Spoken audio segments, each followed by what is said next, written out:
بسم اللہ الرحمن الرحیم۔ وہ عورتیں جو اپنی منافقت کی وجہ سے ہمیشہ کے لیے عبرت کا نشان بن گئیں، اللہ تعالیٰ نے انہیں عزت عطا فرمائی جو انہیں راس نہیں آئی۔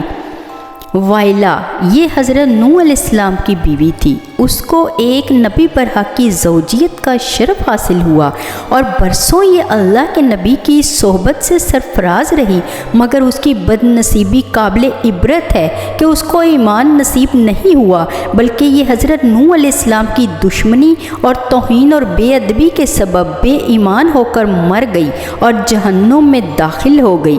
یہ ہمیشہ اپنی قوم میں جھوٹا پروپیگنڈا کرتی رہی کہ حضرت نوح علیہ السلام مجنون اور پاگل ہیں، لہٰذا ان کی کوئی بات نہ مانے۔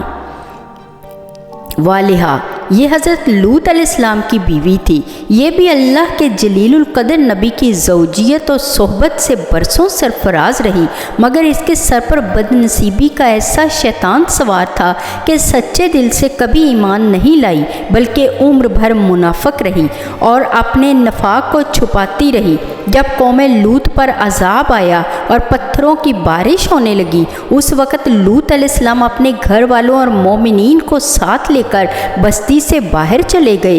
واہلہ بھی آپ کے ساتھ تھی۔ آپ نے فرما دیا تھا کہ کوئی شخص بستی کی طرف مڑ کر نہ دیکھے، ورنہ وہ بھی عذاب میں مبتلا ہو جائے گا۔ چنانچہ آپ کے ساتھ والوں میں سے کسی نے بھی نہیں دیکھا اور سب عذاب سے محفوظ رہے، لیکن والہا چونکہ منافق تھی اور اس نے حضرت لوط علیہ السلام کے فرمان کو ٹھکرا دیا اور دھماکہ سن کر بستی کی طرف مڑ کر دیکھ لیا اور شہر کو الٹ پلٹ اور تباہ ہوتا دیکھ کر چلانے لگی کہ یا قوما، ہائے میری قوم۔